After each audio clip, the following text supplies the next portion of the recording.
الحمد لله نحمده ونستعينه ونستغفره ونؤمن به ونتوكل عليه ونعوذ بالله من شرور أنفسنا ومن سيئات أعمالنا من يهده الله فلا مضل له ومن يضلله فلا هادي له وأشهد أن لا إله إلا الله وحده لا شريك له وأشهد أن محمدًا عبده ورسوله أما بعد فأعوذ بالله من الشيطان الرجيم بسم الله الرحمن الرحيم حاميم والكتاب المبين إنا أنزلناه في ليلة مباركة إنا كنا منذرين فيها يفرق كل أمر حكيم صدق الله العظيم۔ میرے انتہائی واجب الاحترام قابل صد احترام بھائیوں، دوستوں اور بزرگوں، آج 11 شعبان ہے۔ اسلامی مہینوں میں شعبان کا جو مہینہ ہے یہ 8واں مہینہ کہلاتا ہے۔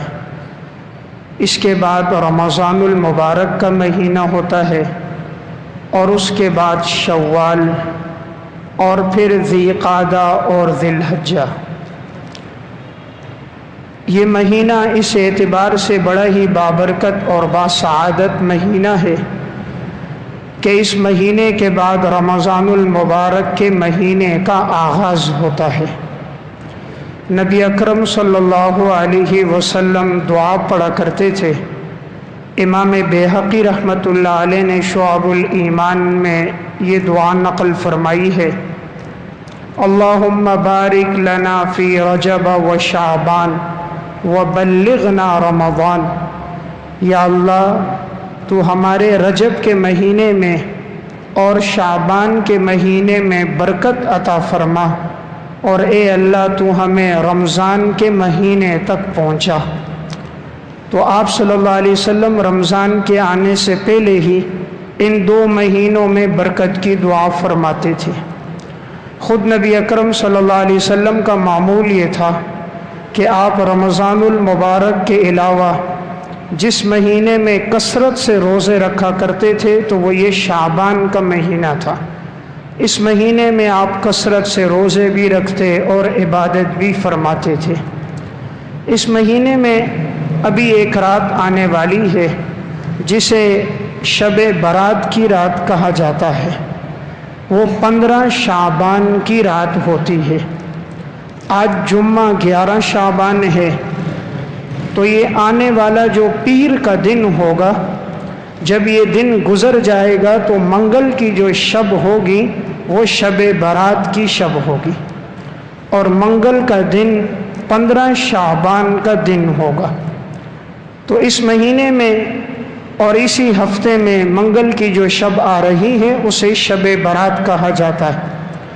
شب فارسی کا لفظ ہے، اس کا معنی ہے رات، اور برات کا معنی ہے جہنم سے بری ہونا۔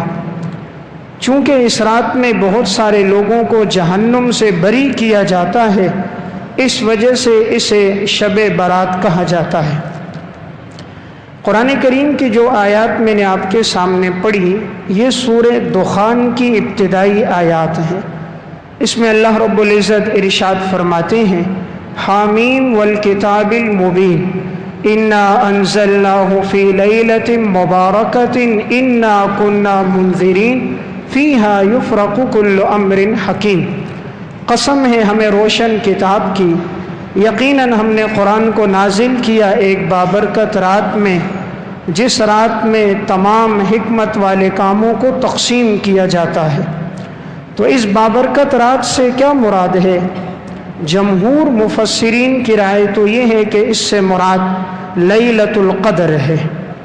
لیلۃ القدر جو رمضان المبارک کے آخری عشرے کی طاق راتوں میں سے کوئی ایک رات ہے، 21، 23، 25، 27 یا 29، ان میں سے جو رات ہے لیلۃ القدر وہ مراد ہے، اس لیے کہ قرآن کریم میں دوسرے مقام پر بھی یہ صراحت ہے انا انزلناہ فی لیلۃ القدر، کہ ہم نے قرآن کو لیلۃ القدر میں اتارا ہے، اور لیلۃ القدر یہ رمضان کے مہینے میں ہے، اور رمضان میں اللہ نے قرآن کو نازل کیا ہے، شہر رمضان الذی انزل فیہ القرآن۔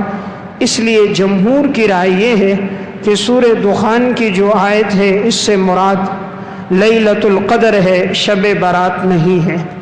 البتہ امام اکرمہ اور بعض اہل علم کی رائے یہ ہے کہ اس سے مراد شب برات کی رات ہے۔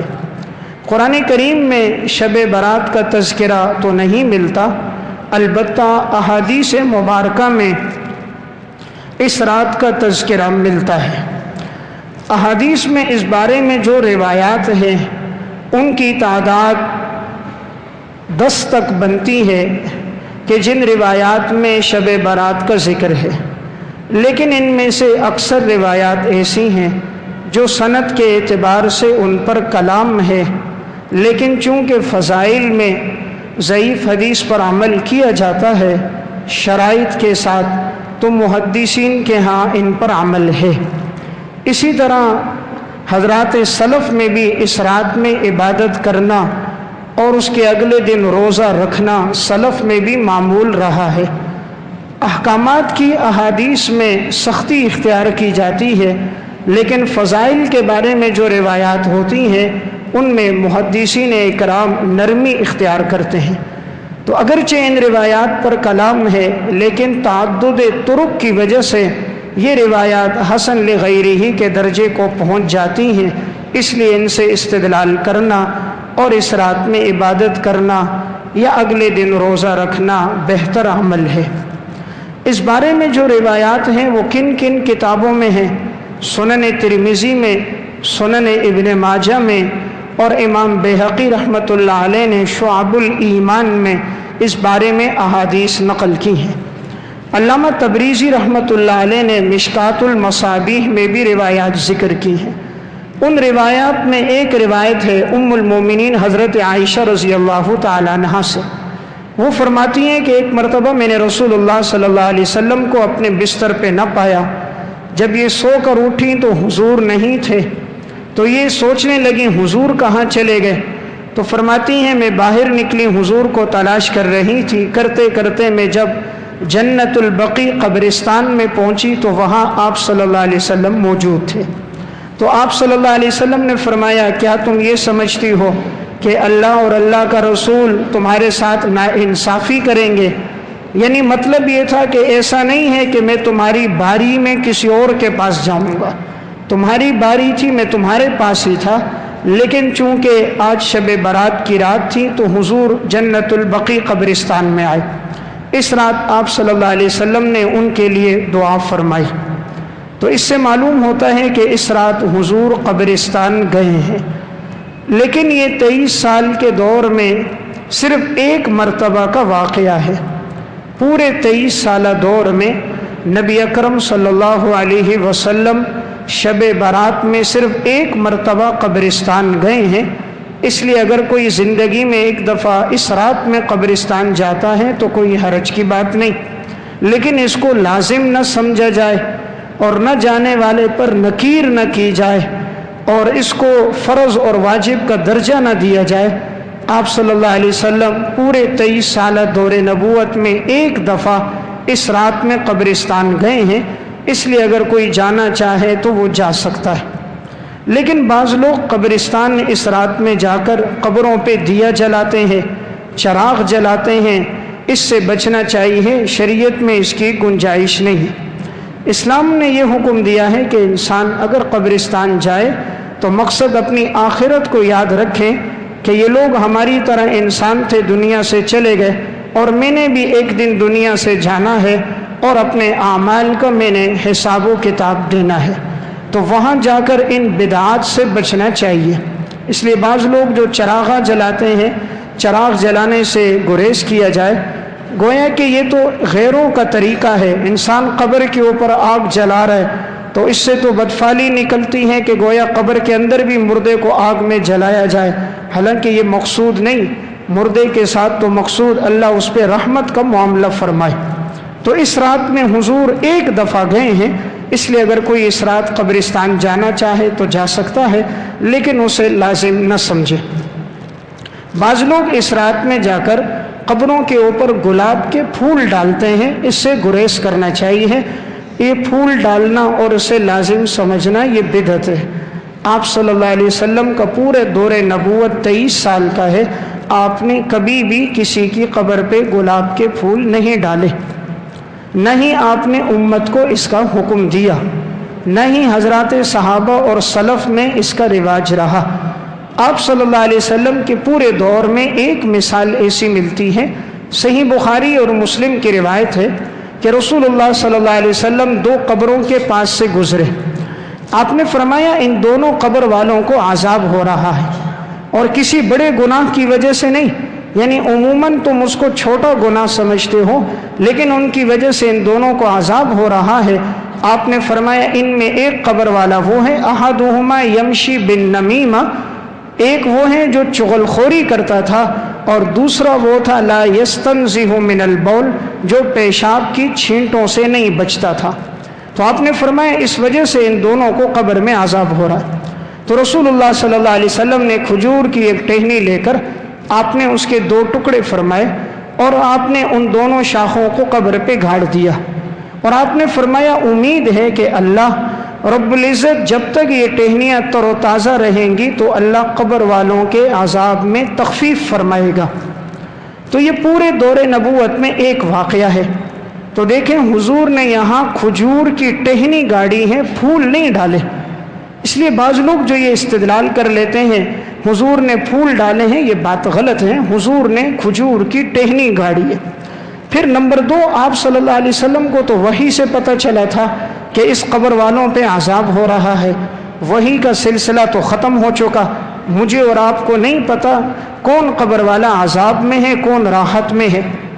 تیسری چیز، حضور نے ٹہنی اس پہ گاڑی جو معذبین، جن پہ عذاب ہو رہا تھا۔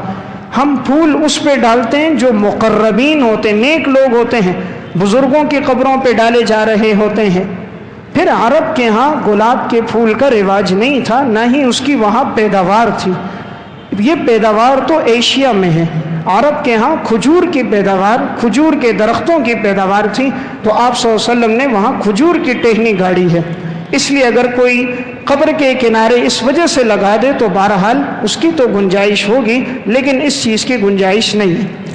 تو میں نے پہلی گزارش یہ عرض کی کہ آپ صلی اللہ علیہ وسلم شب برات کی اس رات میں آپ گئے ہیں قبرستان، تو اگر کوئی اس رات جانا چاہے تو جا سکتا ہے۔ سنن ابن ماجہ کی جو روایت ہے، اور اسی طرح امام بیہقی نے شعب الایمان میں جو روایت نقل کی، اس میں رسول اللہ صلی اللہ علیہ وسلم فرماتے ہیں قوموا لیلہا وصوموا نہارہا، تم اس رات میں قیام کیا کرو اور اس کے اگلے دن میں روزہ رکھا کرو۔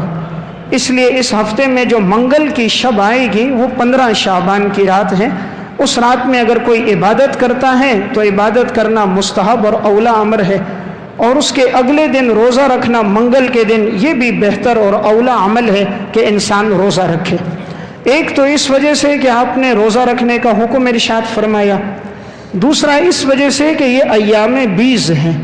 ایام بیز ہر مہینے کی 13، 14 اور 15 تاریخ، تو ایام بیز میں روزہ رکھنا مستحب عمل ہے۔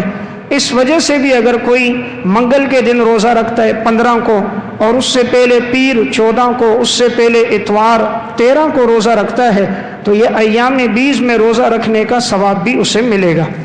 تو اس رات میں عبادت کرنا گویا کہ روایت سے ثابت ہے، انسان اس میں عبادت کرے، لیکن کوئی مخصوص عبادت اس رات میں نہیں ہے۔ یعنی آپ صلی اللہ علیہ وسلم نے کسی خاص عبادت کا حکم ہمیں نہیں دیا۔ اس لیے جو انسان بآسانی جتنی تلاوت کر سکے، جتنے نوافل پڑھ سکے، صلاۃ التوبہ پڑھ سکے، استغفار کر سکے، وہ کر سکتا ہے۔ کوئی خاص عمل اس رات میں حضور نے امت کو بیان نہیں کیا۔ بعض لوگ اس رات میں 100 رکعت نوافل پڑھتے ہیں، اور ہر رکعت میں 10 مرتبہ سورہ اخلاص پڑھتے ہیں، اور وہ یہ کہتے ہیں کہ جو 1000 دفعہ سورہ اخلاص 100 رکعتوں میں پڑھے گا تو اس کے سارے گناہ معاف ہوں گے اور اتنے درجات بلند ہوں گے، اتنی نیکیاں ملیں گی، جنت میں محلات بنیں گے۔ یہ بات درست نہیں ہے، کسی حدیث سے اس کا ثبوت نہیں ہوتا کہ اس رات کے اندر خاص تعداد میں سورہ اخلاص پڑھی جائے، بلکہ انسان جتنا ممکن ہو اس رات میں نوافل پڑھے اور اللہ رب العزت کی عبادت کرے، لیکن عبادت کے اندر اعتدال رہے۔ بعض لوگ رات بھر عبادت کرتے ہیں اور جب سحری کا وقت ہوتا ہے تو سو جاتے ہیں، نہ تہجد پڑھنے کی توفیق ملتی ہے، اور بعض نادان تو فجر کی فرض نماز بھی چھوڑ دیتے ہیں۔ تو ایک مستحب کام تو کیا لیکن فرض عبادت کو ترک کر دیا۔ اس لیے بہتر یہ ہے کہ انسان اتنی عبادت کرے جتنا اس میں نشاط ہو، تاکہ اگلے دن فجر کی نماز وہ جماعت سے ادا کر سکے۔ آپ صلی اللہ علیہ وسلم نے چونکہ یہاں 2 باتیں بیان فرمائیں، ایک اس رات میں عبادت کا تذکرہ، اگلے دن میں روزہ رکھنے کا تذکرہ۔ اس رات کے اندر بعض احکامات اترتے ہیں۔ مشکات میں امام بہقی رحمۃ اللہ علیہ کے الدعوات الکبیر کے حوالے سے ایک حدیث نقل ہے کہ رسول اللہ صلی اللہ علیہ وسلم نے فرمایا، اس رات کے اندر جتنے لوگوں کو موت دی جاتی ہے وہ لکھا جاتا ہے، لوگوں کے رزق تقسیم کیے جاتے ہیں، لوگوں کے معاملات لکھے جاتے ہیں اس رات میں۔ تو چونکہ یہ رات اس اعتبار سے بھی بڑی اہم رات ہوتی ہے کہ اگلے سال کتنے لوگوں کی وفات ہوگی، اگلے سال کون لوگ زندہ ہوں گے، کیا کیا رزق لکھا جائے گا، انسان کہاں کہاں کھائے گا، یہ معاملات بھی اس رات میں طے ہوتے ہیں۔ اس لیے اس رات کو عبادت میں گزارا جائے۔ ہمارے ہاں اس رات میں پہلی چیز جو رسم و رواج میں رائج ہے، بعض لوگ اس رات کے اندر چراغاں کرتے ہیں، مسجدوں میں چراغاں کیا جاتا ہے، عمارتوں میں چراغاں کیا جاتا ہے، اس سے گریز کیا جائے، یہ بدعت ہے۔ آپ صلی اللہ علیہ وسلم نے اپنے پورے 23 سالہ دور نبوت میں آپ نے کبھی یہ نہیں کہا کہ آج شب برات کی رات ہے تو مسجدوں پہ چراغاں کرو، گھروں پہ چراغاں کرو، لائٹیں اور بلب لگاؤ۔ آپ نے کسی جگہ حکم نہیں دیا، اس لیے اس سے اجتناب کیا جائے۔ دین نام ہے اتباع کا، دین نام ہے رسول اللہ صلی اللہ علیہ وسلم نے جو بتلایا اس پر عمل کرنے کا۔ ہم اپنی طرف سے دین میں کوئی چیز ایجاد نہیں کر سکتے۔ رسول اللہ صلی اللہ علیہ وسلم نے فرمایا، من احدث فی امرنا ھذا ما لیس منہ فہو رد، جس نے دین میں ایسی بات ایجاد کی جو دین میں نہیں تھی تو وہ بات مردود ہے۔ اس لیے دین میں انسان اپنی طرف سے کوئی اضافہ نہیں کر سکتا۔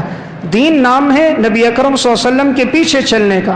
قل ان کنتم تحبون اللہ فاتبعونی یحببکم اللہ ویغفر لکم ذنوبکم، اگر تم چاہو کہ اللہ تم سے محبت کرے، تمہارے گناہوں کو معاف کرے، تم میری اتباع کرو، اللہ تم سے محبت بھی کرے گا، تمہارے گناہ بھی معاف کرے گا۔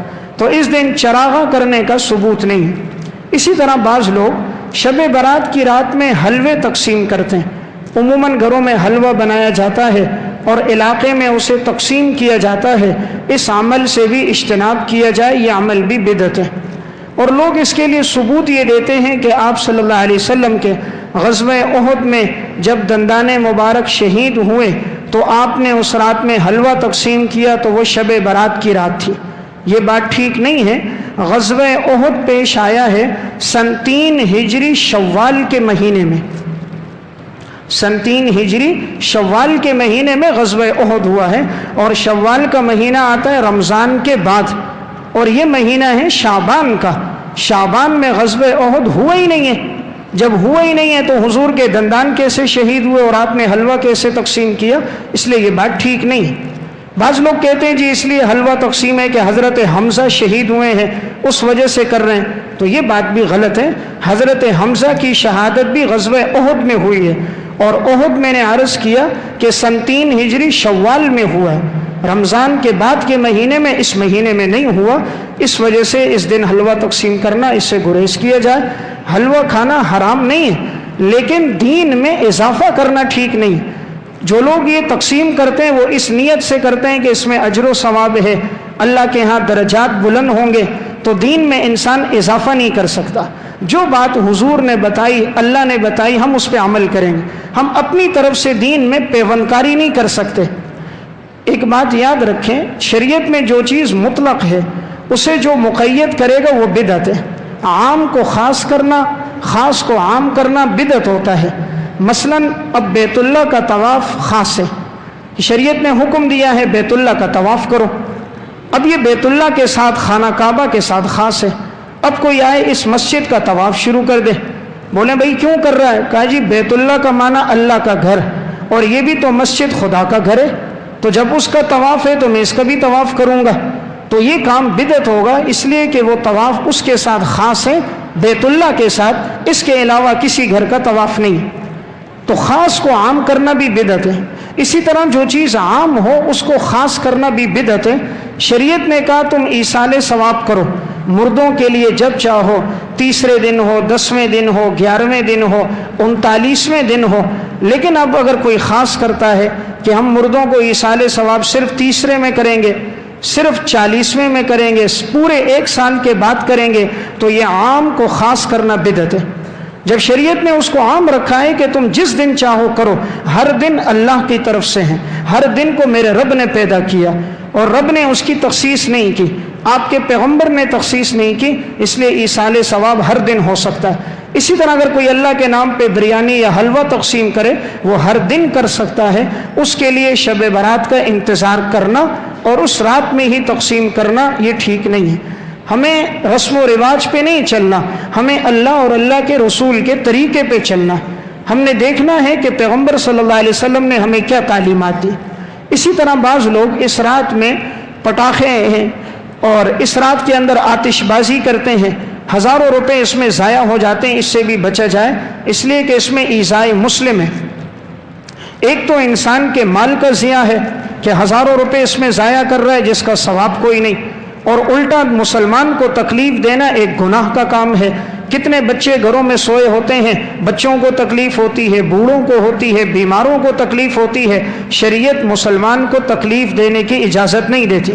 فقہاء کرام نے مسئلہ لکھا ہے، حجر اسود کا بوسہ دینا مسنون عمل ہے، آپ صلی اللہ علیہ وسلم نے بوسہ دیا، اور یہ وہ پتھر ہے جو جنت سے آیا ہے اور جس کو چھونے سے گناہ معاف ہوتے ہیں، اور نبی اکرم صلی اللہ علیہ وسلم نے اپنے ہاتھوں سے بیت اللہ میں نصب کیا۔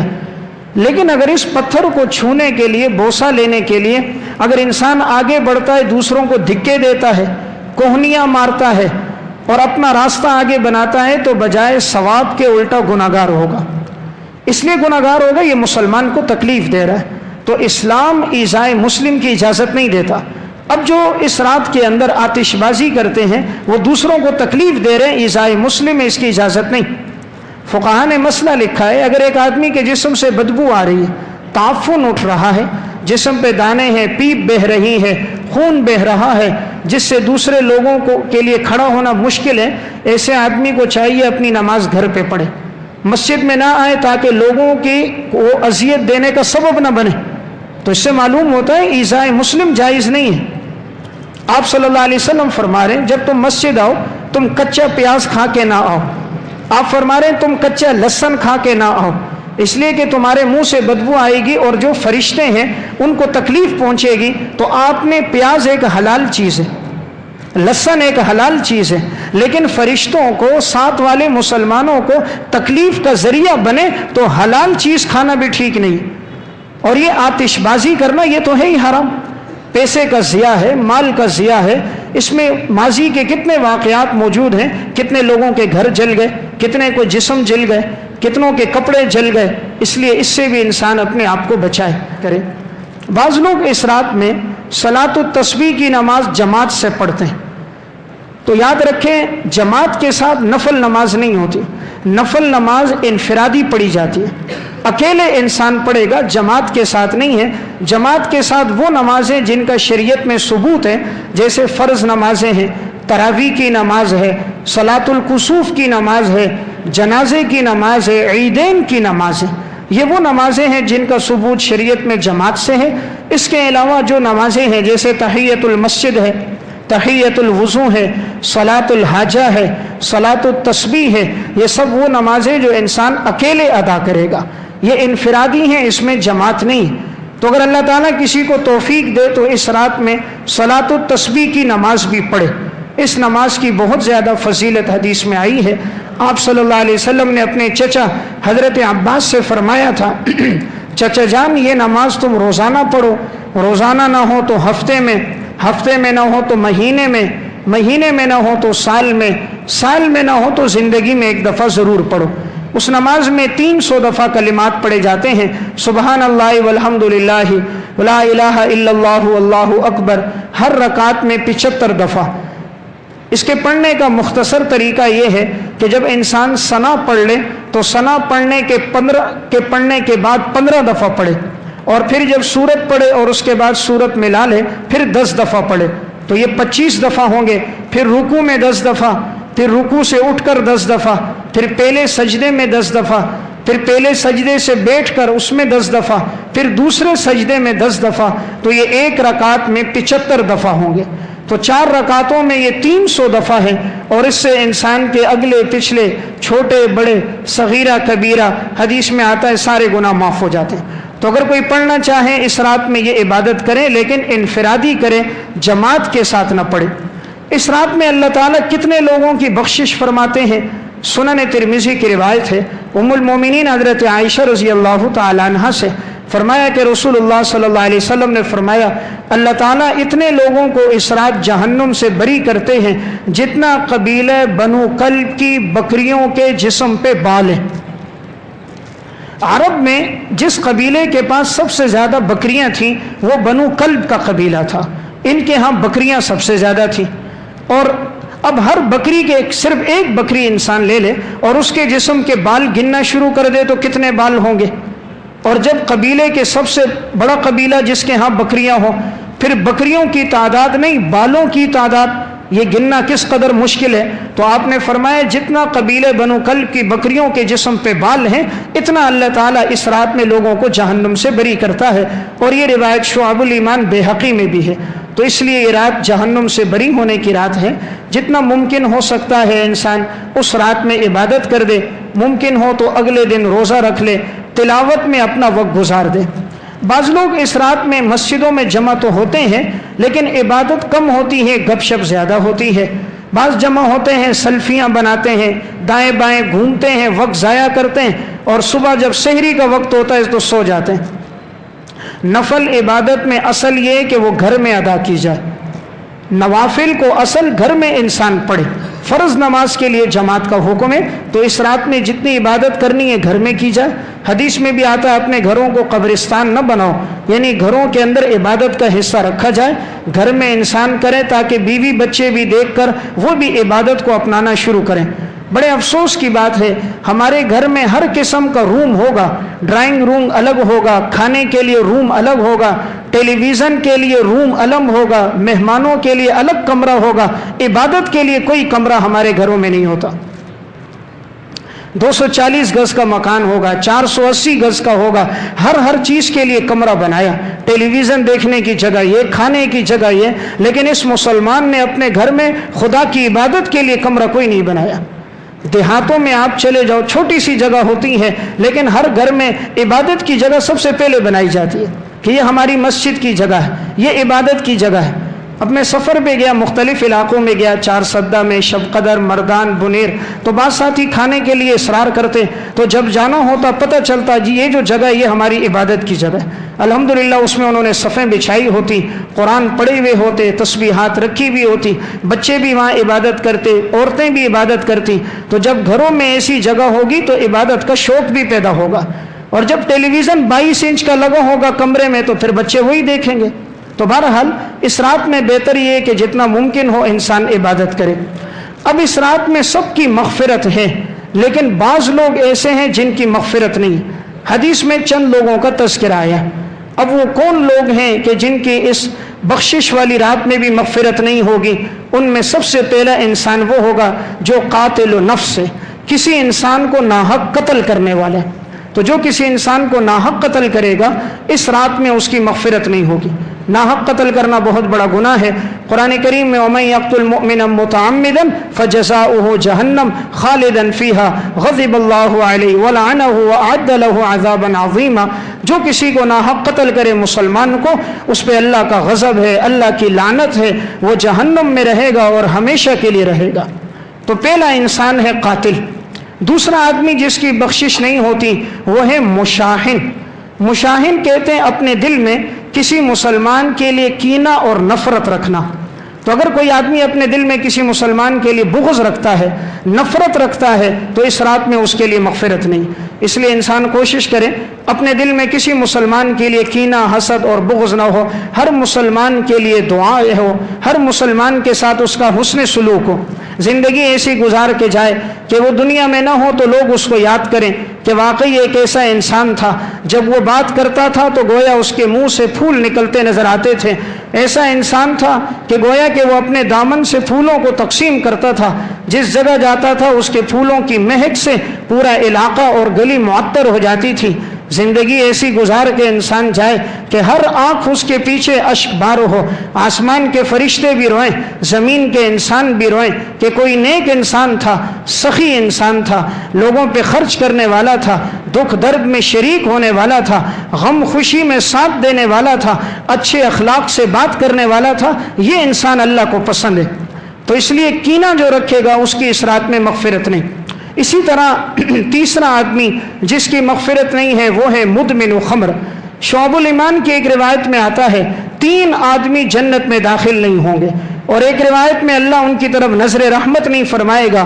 ان میں ایک انسان ہے مدمن خمر، ہمیشہ شراب پینے والا۔ شرابی انسان، اس کے لیے قرآن و سنت میں بڑی وعیدیں آئی ہیں، اس گناہ سے بھی انسان اپنے آپ کو بچائے کہ جو شرابی ہوگا، روایت میں ہے ایسا آدمی جنت میں داخل نہیں ہوگا۔ اللہ نہ کرے اس حال میں اگر موت آ گئی تو انسان اللہ کا سامنا کیسے کرے گا؟ حدیث میں آتا ہے رسول اللہ صلی اللہ علیہ وسلم نے فرمایا لا یزنی زانی حین یزنی وہو مؤمن ولا یشرب شارب حین یشرب وہو مؤمن۔ زنا کرنے والا جب زنا کرتا ہے تو مسلمان نہیں رہتا، شراب پینے والا جب شراب پیتا ہے تو مسلمان نہیں رہتا۔ اگر اللہ نہ کرے اس حال میں موت آ جائے کہ انسان کا ایمان ہی باقی نہیں تو اپنے رب کا سامنا کس طرح کرے گا؟ اس لیے شراب کے گناہ سے بھی بچے۔ اور ایک روایت میں قاطع و طریق کا تذکرہ ملتا ہے کہ جو آدمی ڈاکو ہو، اسلحے کے زور پہ لوگوں کا مال لیتا ہو، جو نہ دے اسے قتل کرے، دھمکیاں دے، اس رات میں اس کی بھی مغفرت نہیں ہے۔ تو اگر کوئی اللہ نہ کرے اس گناہ میں مبتلا ہے تو وہ توبہ کرے۔ اور ایک آخری وہ انسان جس کی مغفرت نہیں ہے وہ ہے والدین کا نافرمان۔ حدیث میں آتا ہے 3 آدمی جنت میں نہیں جائیں گے، ان میں ایک آدمی العاق کو والدین کا نافرمان ہے، اور اس روایت میں بھی اس کا تذکرہ ہے کہ اس کی بخشش نہیں ہے۔ تو مجمع میں کوئی ایسا نہ ہو کہ جو والدین کا نافرمان ہو۔ والدین اللہ کی طرف سے ایک بہت بڑی عطا ہے، بہت بڑی نعمت ہے۔ انسان کو ان کی قدر تب آتی ہے جب والدین دنیا میں نہیں ہوتے۔ مال اور دولت سے ہر چیز مل جاتی ہے، لیکن والدین کی محبت اور عقیدت یہ انسان کو مال سے نہیں ملتی۔ انسان جو سلوک اپنے والدین کے ساتھ کرتا ہے اس کی اولاد اس کے ساتھ وہی سلوک کرتی ہے۔ یہ دنیا کا بدلہ ہے جو دنیا میں پورا ہو جاتا ہے۔ 2 گناہوں کی سزا انسان کو دنیا میں ملتی ہے، نمبر 1 ظلم، نمبر 2 والدین کی نافرمانی۔ ان دونوں گناہوں کی سزا نقد ہے۔ باقی معاملات تو چلتے رہتے ہیں لیکن اللہ ان کی سزا نقد دے دیتا ہے۔ اردو کی ایک کتاب ہے والدین کی اطاعت و نافرمانی واقعات کی زبانی، اس میں انہوں نے چند واقعات لکھے۔ ایک واقعہ لکھا کہ ایک شخص کے چند بیٹے اور بیٹیاں تھیں، انہوں نے اپنے بیٹوں کی شادیاں کرا دی، بیٹیوں کی بھی شادیاں ہو گئی۔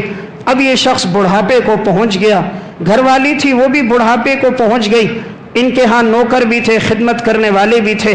اب یہ دونوں ماں باپ اپنے بڑے بیٹے کے پاس رہتے تھے۔ اللہ کا کرنا ایسا ہوا کہ اس کی گھر والی کا انتقال ہو گیا، اب یہ بوڑھا اکیلا رہ گیا۔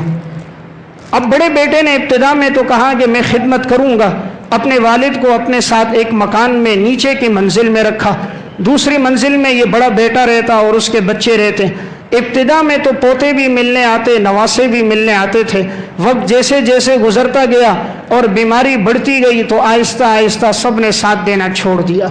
انسان اس وقت تک ہے جب تک صحت ہے، اور جب بیماری آ جاتی ہے دوست بھی ساتھ چھوڑ دیتے ہیں۔ ایک وقت آتا ہے اولاد کا تعلق بھی کم ہو جاتا ہے، ایک وقت آتا ہے رفیق حیات کے دل میں بھی محبت کم ہو جاتی ہے۔ تو وہ تو دنیا سے چلی گئی بیوی، اب یہ بیٹا آتا تو گھر والی آئے دن جھگڑا شروع کر دیتی، تمہارا والد معاذ اللہ بستر پہ پیشاب کرتا ہے، پخانہ کرتا ہے، بدبو ہوتی ہے، سارے گھر میں تعفن ہے، اس کو گھر سے نکالو، یا یہ رہے گا یا میں رہوں گی۔ بیٹے نے بیوی کو سمجھایا لیکن بات اسے سمجھ نہ آئی. آخر اس پہ فیصلہ ہوا کہ والد کو اوپر کی چھت پہ ایک کمرہ بنا کے دے دیں گے تو اوپر ایک کمرہ ہوگا وہیں رہے گا. اگر تعفن ہوا بھی تو چھت سے کھڑکیاں رکھیں گے, نکل جائے گا, اوپر جانے کی ضرورت نہیں. والد کے لیے ایک نوکرانی رکھ دیں گے, وہ خدمت کرے گی, آپ کو تکلیف نہیں ہوگی. بیوی نے کہا ٹھیک ہے. اب اوپر تیسری منزل کے اوپر ایک چھوٹا سا دڑبا نما کمرہ بنا دیا اور اپنے باپ کو اب یہ بیٹا کہنے لگا ابا جی نیچے گرمی ہوتی ہے, زندگی مشکل ہے, اوپر آپ کے لیے بڑا کمرہ ہوگا, ہوادار ہوگا, تعفن نہیں ہوگا. فضائل بیان کرنا شروع کیے. وہ بوڑھا بیمار تھا, اب کیا کہتا آخر. اس نے کہا بیٹا جس میں تو خوش اس میں میں خوش. بہرحال مختصر یہ ہے کہ بیٹا اپنے والد کو اوپر چھت پہ لے گیا. اب چند دن تو وہ جاتا تھا, نوکرانی رکھی, اب انہوں نے جانا چھوڑ دیا.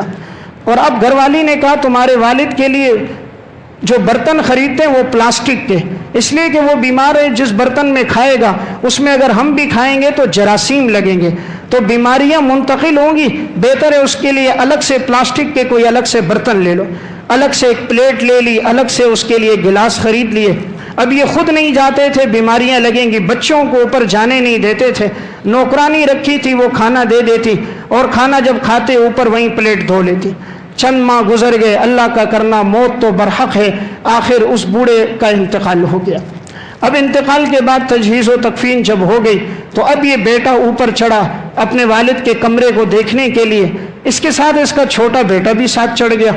جب یہ اوپر پہنچے تو وہ جو چھوٹا بیٹا تھا وہ ادھر ادھر نظریں دوڑا رہا تھا.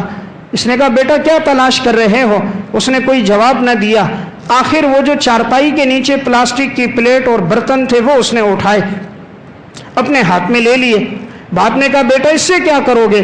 تو اس نے کہا کہ ابو جی یہ جو پلاسٹک کی پلیٹ ہے اور یہ جو گلاس ہیں, جب آپ بوڑھے ہو جاؤ گے نا تو ہم آپ کے لیے بھی اوپر کی منزل میں کمرہ بنائیں گے اور اس پلاسٹک کی پلیٹ میں آپ کو کھانا ڈال کے دیں گے اور اس پلاسٹک کے گلاس میں آپ کو پانی دیں گے. تو جو سلوک اس نے اپنے والدین کے ساتھ کیا تھا, اب وہ بچہ نادان ہے, لیکن ابھی سے اس نے کہا کہ ابو جی اس پلیٹ میں آپ کو ہم کھانا دیں گے جب آپ بوڑھے ہوں گے. اسی وقت اس کی آنکھوں سے آنسو بہنے لگے. باپ کے بستر کے ساتھ لپٹ گیا, بستر کو چوم رہا تھا, رو رہا تھا, ابا جی مجھ سے بہت بڑا گناہ ہو گیا, بہت بڑا گناہ ہو گیا, لیکن اب کیا بات, اب تو والد دنیا سے جا چکا تھا تو یہ ایک نافرمانی کا بدلہ دنیا میں مل جاتا ہے. تو اس رات میں والدین کے نافرمان کی بخشش نہیں ہے, اس لیے والدین حیات ہوں انسان قدردانی کرے, ان سے دعائیں لے, کبھی ان کی نافرمانی نہ کرے ورنہ دنیا میں اسے سزا مل جاتی ہے. اسی کتاب میں انہوں نے ایک اور واقعہ نقل کیا کہ ایک نوجوان تھا, اس کی والدہ بوڑھی ہو گئی. اب اس کی نئی نئی شادی ہوئی تھی. اب جو بوڑھی والدہ تھی اس کو بیماری لگ گئی, مرگی کی بیماری. اب یہ بڑی خطرناک بیماری ہے, اس بیماری میں اس کی والدہ ہوتی تھی. تو بیوی نے چند دن تو خدمت کی, آخر اس نے یہ بات شروع کر دی یا تمہاری ماں رہے گی اس گھر میں یا میں رہوں گی, مجھ سے یہ بوڑھی سنبھالی نہیں جاتی. یہ بھی دیوانہ تھا. ماں جو اتنی محبت اور اطاعت کرنے والی, اتنی فرما بردار ماں, وہ جو بچے کے لیے سب کچھ کرے, لیکن انسان کیسا نادان ہے کہ عشق و محبت میں جا کر وہ اپنی سچی اور حقیقی محبت کو فراموش کر. اس نے آگے سے کہا کہ میں اپنی والدہ کو انشاءاللہ قتل کر دوں گا لیکن تمہیں کوئی تکلیف نہیں پہنچے گی. اس ظالم بیٹے نے یہ کیا. ماں مرگی کی بیمار تھی, یہ اپنی ماں کو اوپر چھت پہ لے کر گیا. اماں جی اوپر کی ہوا اچھی ہے, فضا اچھی ہے, آپ اوپر آئیں, اوپر بیٹھتے ہیں, بچپن کی باتیں کریں گے, کچھ آپ سے سنوں گا. بوڑھی ماں اس کے ساتھ اوپر چلی گئی. اس ظالم نے اوپر کی چھت سے دھکا دے کر ماں کو گرایا. ماں جب نیچے گری تو وہیں اس کا انتقال ہو گیا. اور اب جب یہ بدبخت نیچے آیا تو مگرمچھ کے آنسو رو رہا تھا. وہ میری ماں اوپر سے گر گئی, رونے لگ گیا. عموماً منافقین کا یہی طریقہ ہوتا ہے, جرم بھی خود کرتے ہیں, روتے بھی خود ہیں, تاکہ عوام کے سامنے ان کے دلوں میں محبت آئے کہ کیسا فرما بردار ہے. زندگی میں کبھی والد کو ملنے نہیں جائے گا, موت کے بعد ایسا چلائے گا کہ پورا علاقہ اپنے سر پہ اٹھا لے گا کہ اس سے زیادہ محبت کرنے والا تو کوئی نہیں, اس سے زیادہ تو رونے والا کوئی نہیں. اس ظالم نے بھی وہی کیا. لیکن اللہ کا بھی تو ایک قانون ہے, اس دھرتی پہ بادشاہت تو اصل میرے رب کی ہے. ان بطش ربک لشدید, تیرے رب کی پکڑ تو بہت سخت ہے. واملی لہم ان کیدی متین, ڈھیل ہم ضرور دیتے ہیں لیکن ہم پھر ایسی گرفت کرتے ہیں کہ انسان یاد رکھتا ہے. اب یہی جو نوجوان تھا, چند مہینے گزرے وہی بیماری اس کو لگ گئی. جو اس کی والدہ کو مرگی کی بیماری تھی وہی اس کو لگ گئی. جس بیوی کی خاطر ماں کو قتل کیا تھا اسی بیوی نے خلا لیا اور وہ چلی گئی. اولاد نے ساتھ چھوڑ دیا. اب اسے پوچھنے والا کوئی نہیں. چارپائی پہ پڑا ایڑیاں رگڑتا تھا. کوئی قریب سے گزرتا پانی مانگتا, کوئی نہ پلاتا. آخر اس کی موت کیسے آئی؟ تو ایک دن اپنی بیماری میں اوپر چڑھا اور اسی جگہ کے اوپر چڑھ گیا. اسے ہوش بھی نہیں تھا اور اسی چھت کی اسی مقام سے نیچے چھلانگ لگائی اور مر گیا. جہاں سے ماں کو نیچے گرایا تھا خود اسی جگہ پر اللہ نے اس کو پہنچایا. خود سے چھلانگ لگائی اور زندگی کی بازی ہار گیا. اللہ نے اس گناہ کی سزا دنیا میں دے دی. تو اس لیے سب کی مغفرت ہے, والدین کے نافرمان کی نہیں ہے. ان کا بہت بڑا مقام ہے. اگر وہ کوئی جملہ کہہ بھی دیں انسان انہیں برداشت کرے. ماں کی محبت, والد کی محبت کتنی ہے. ماں اولاد کے لیے کیا کچھ کرتی ہے. جب بچے کے لیے کھانا بنتا ہے ماں بعد میں کھاتی ہے, بچے کو پہلے کھلاتی ہے. بیٹا تم کھاؤ. بیٹا کہتا اماں جی آپ کھا لو. ماں کہتی ہے بیٹا مجھے بھوک نہیں ہے. حالانکہ بھوک ہوتی ہے لیکن وہ چاہتی ہے میرا بیٹا سیر ہو جائے, اور وہ سیر ہو جائے تو اسے خوشی ملتی ہے. ماں خود کھانا نہیں کھاتی. کبھی دسترخوان پہ دیکھو ماں ہڈیاں چوس رہی ہوتی ہے اور مچھلی کے کانٹے ہوتے ہیں اس کے ساتھ لگا ہوا گوشت نکالتی ہے. اگر کہا جائے اماں جی یہ بوٹی آپ لے لو, کہانی بیٹا یہ ہڈی کے ساتھ جو گوشت ہے یہ مجھے بڑا پسند ہے, یہ جو کانٹوں کے ساتھ مچھلی کے پرزے یہ مجھے پسند ہے. حالانکہ گوشت اس ماں کو بھی تو پسند ہے کہ خدمت کرتے کرتے جس کا گوشت گل گیا, جس کی ہڈیاں قبر میں اتر گئیں, اسے گوشت پسند نہیں, لیکن وہ چاہتی ہے میرا یہ بیٹا سیر ہو کے کھا لے. وہ خود کانٹے نوچے گی, وہ خود ہڈیاں نوچے گی, اپنے بیٹے کو کھلائے گی. یہی ماں ہوتی ہے. جب ایک بیٹا دو بیٹے ہیں, شوہر کا انتقال ہو جاتا ہے, سب رشتہ دار کہتے ہیں شادی کر دو, اپنی زندگی کا ساتھی بنا دو. وہ اس اولاد کی خاطر شادی نہیں کرتی کہ یہ میرے بڑھاپے کا سہارا بنے گا. زندگی محنت مزدوری میں گزار دیتی ہے. ایک بیٹے کے خاطر اپنے سر کے بالوں میں چاندنی آ جاتی ہے, سفیدی آ جاتی ہے کہ یہ میرا بیٹا سہارا بنے گا. لیکن وہی بیٹا جب جوانی کے نشے میں آتا ہے ماں کے گریبان میں ہاتھ ڈالتا ہے, باپ کو دھکے دیتا ہے, بات ایسا کرتا ہے جس طرح کی کسی نوکر چاکر سے کی جاتی ہے. یہی مائیں ہوتی ہیں. کتنی ہی مائیں ہیں جو آج فیکٹریوں میں کام کر رہی ہوتی ہیں, اپنے بچوں کو پڑھانے کے لیے 8-8 10-10 گھنٹے مزدوریاں کرتی ہیں. کتنی مائیں ہیں جو گھروں میں سلائیاں کرتی ہیں, میرا یہ بچہ تعلیم حاصل کر جائے. لیکن یہی بچہ جب تعلیم حاصل کرتا ہے سب سے پہلے جسے گھر سے نکالتا ہے وہ ماں ہوتی ہے. یہ وہی ماں تھی جس نے پڑھایا لکھایا یہاں تک پہنچایا. آج گھر میں ہر بچے کے لیے الگ کمرہ ہوگا, ماں کے لیے کوئی کمرہ نہیں ہوگا. ہر بچے کے لیے الگ الگ روم بنے گا, تمام سہولیات ہوں گی. ماں کو ایک کونے میں جگہ دے دی جائے گی, اماں جی آپ کو بھلا کمرے کی کیا ضرورت. یہی وہ ماں ہوتی ہے. جب بیٹا کسی باہر کے علاقے میں ملک میں چلا جاتا ہے اور وہ ماں باپ کو بلاتا ہے کہ اماں جی یہاں آ جاؤ, یا دیہات کا رہنے والا ہو کراچی میں بلاتا ہے, بوڑھے ماں باپ نہیں آتے, وہ کہتے نہیں ہماری زندگی یہیں اچھی گزر رہی ہے, ہم کراچی میں آئیں گے تمہیں تکلیف پہنچے گی. حالانکہ وہ بھی چاہتے ہیں کراچی دیکھ لیں, یہاں کی روشنیاں دیکھیں, یہاں کے سرسبز و شاداب جگہ دیکھیں, لیکن صرف اس وجہ سے کہ بیٹے کو تکلیف نہ ہو, بہو کو تکلیف نہ ہو, زندگی دیہاتوں میں گزار دیتے ہیں, یہاں لوٹ کر نہیں آتے. بیمار ہوتے ہیں, تکلیف میں ہوتے ہیں, بیٹوں کو نہیں کہتے بیٹا مجھے کسی ہسپتال لے کر چلے جاؤ. اپنا بچہ رونے لگتا ہے تو دل دھڑکتا ہے, مہنگے سے مہنگے ہسپتال لے کر جاتا ہے. بوڑھی اماں ایڑیاں رگڑ رہی ہے, اس کے پاس وقت کوئی نہیں. 3-3 گھنٹے دوستوں کو دینے کا وقت ہے, ایک ایک دعوت میں 20-20 ہزار روپے خرچ کرنے کا وقت ہے. 80,000 کا موبائل خرید سکتا ہے, 10 لاکھ کی گاڑی لے سکتا ہے, لاکھوں روپے مکانات پہ لگا سکتا ہے. باپ کو پیسے دے گا تو گن گن کے دے گا. پچھلے ہفتے 200 روپے دیے تھے کہاں لگ گئے, پچھلے ہفتے 100 روپے دیے تھے کہاں خرچ کر دیے. تو والدین کا بہت بڑا مقام ہے, جن کے زندہ ہیں قدردانی کریں. نافرمانی ہوئی تو اس رات میں بھی مغفرت نہیں ہوگی. اللہ ہم سب کو عمل کی توفیق دے.